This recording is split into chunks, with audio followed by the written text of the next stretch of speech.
Welcome to the Lighten Up podcast with Lauren Polly, your invitation for living on the lighter side of life. I'm Lauren Polly, and I am delighted you have chosen to join me today for episode 229, Dreaming. Bringing those dreams into reality. Today we're going to talk about how not to get stuck on dwelling on the dream that we have, the fantasy life that a lot of us live in, and actually talk about some practical steps to bring those dreams to reality.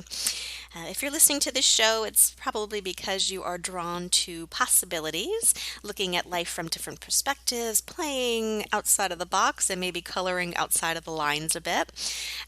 It's so fascinating. Like for me, I just look around this world and I'm like, wow, people have such different life experiences. And people are constantly creating different life experiences, sometimes in the same lifetime. I know I've been one who's done that multiple times with career changes and the physical moving into different areas. Everything has brought about a different energy, and with that, bring about different possibilities for me to explore. Sometimes what occurs, though, that I find a lot, especially in my coaching business, is that people get so caught up in kind of visiting those possibilities in their fantasy life, dreaming about what could be, that they never actually take the steps that are needed to bring it about in actualized reality. They get a little bit stuck on dwelling on the dream so much that they get filled up so much with just that they never really feel the need to bring about the change in their actual life. A good example for this is look at where you've been fantasizing about lately, where you have maybe been checking out a bit from your day-to-day life, where you go to visit to, whether that's a vacation where you're picturing yourself on an amazing island somewhere and you lose presence with your life for 5 minutes, 10 minutes, an hour, a full day while you do so. Perhaps maybe where you're playing with a new business idea or a creative project and you're visiting that in your head, but also kind of playing with all the pieces that actually start to bring that creative process into fruition, which is, of course, organizing it in the energetic field, playing with it and letting it organize itself in your mind to then be able to come out on the page. And where perhaps you've been in that state for a little bit too long, where you're not actually taking the steps necessary to bring that about. This is so interesting. We do it also in our romantic lives all the time. Having a long single history myself, it's been fascinating with me and also my friends who've been in the same boat where visiting a romantic ideal in our fantasy life is enough to fill us up, to feel like, wow, I actually do have something like that we don't ever feel the need to go out and create it and actually do the physical work of meeting someone. It's kind of interesting how often the possibility is enough to satiate that desire that we don't ever actually take that next step to move forward. And this conversation is coming a lot right after watching the Harry Potter movie, the very first one. Been rereading the books and watching the movies afterwards. And Dumbledore said something brilliant, which made me look at this again. He was just saying it doesn't do to dwell on dreams. And I kind of thought that was an interesting concept because so many people make us wrong for being dreamers.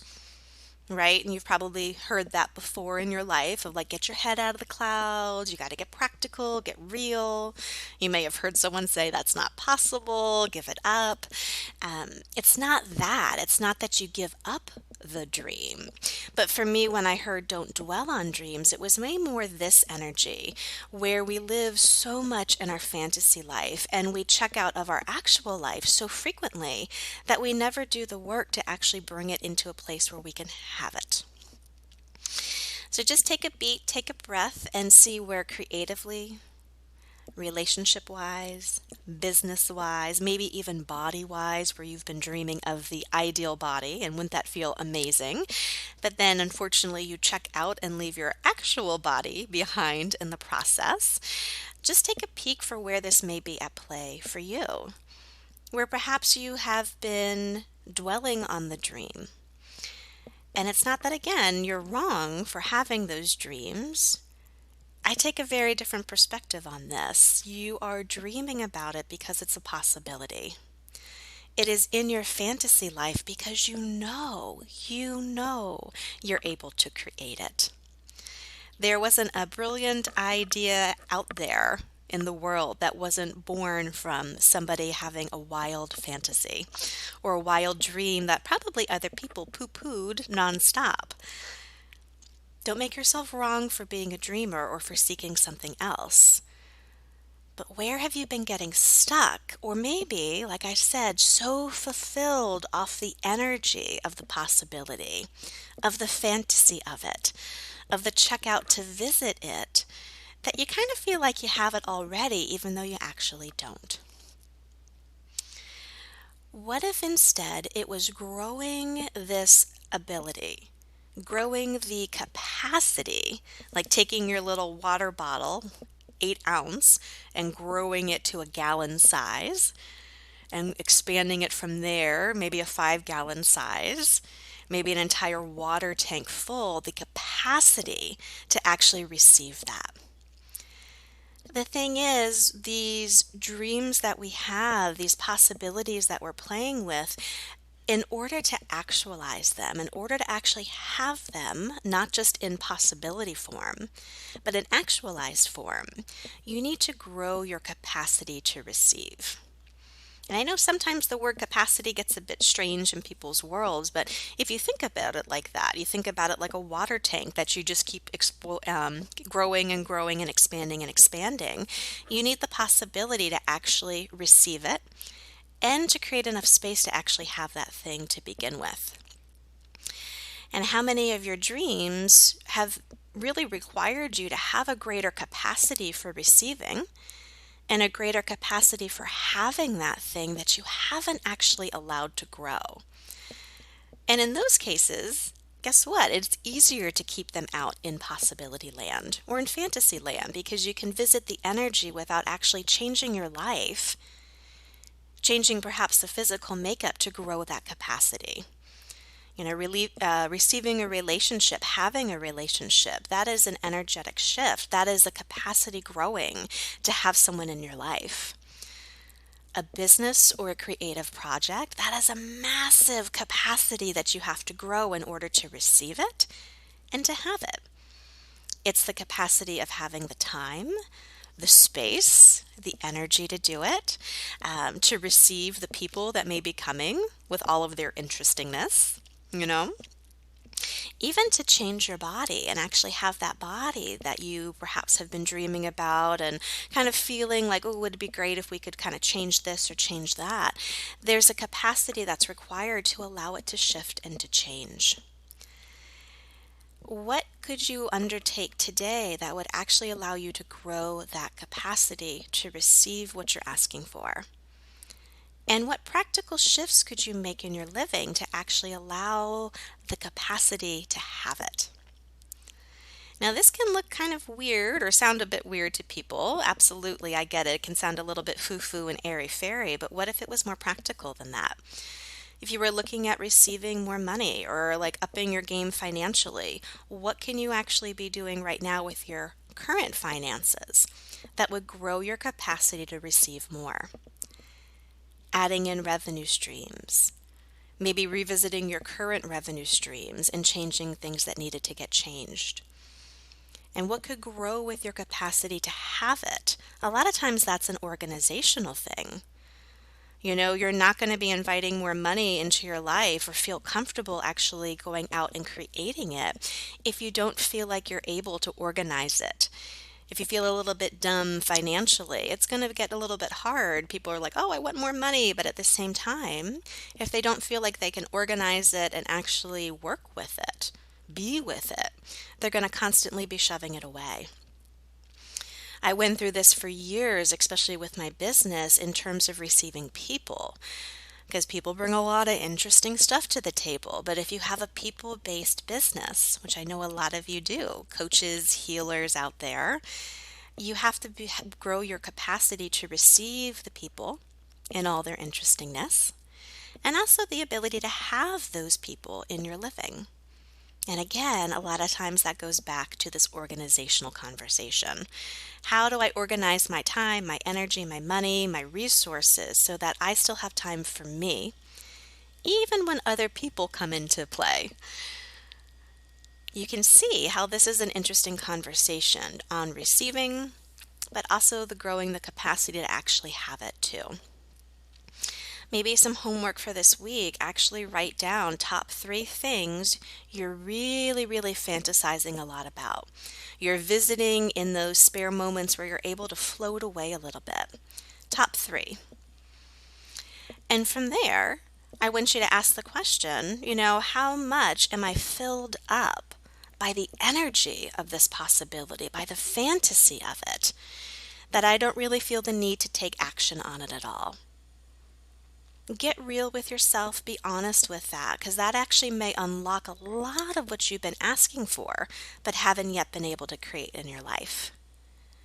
From there, step number 2, start to look if you're willing to receive that thing. And if you're not, what pops up for you? Because, like I said, with the people coming into my business, for me, it was like, whoa, dealing with everybody's stuff all the time. Okay, well, that's an interesting thing to receive. Growing your capacity to receive the good, the bad, the right, the wrong, the up and the down, all of that will actually allow you to start bringing those things into actualized reality, not just in fantasy land. And then step number 3, this real practical conversation of, yes, I'm willing to receive it now. That's great. But am I willing to have it? And do I have the capacity to actually have that thing in my life?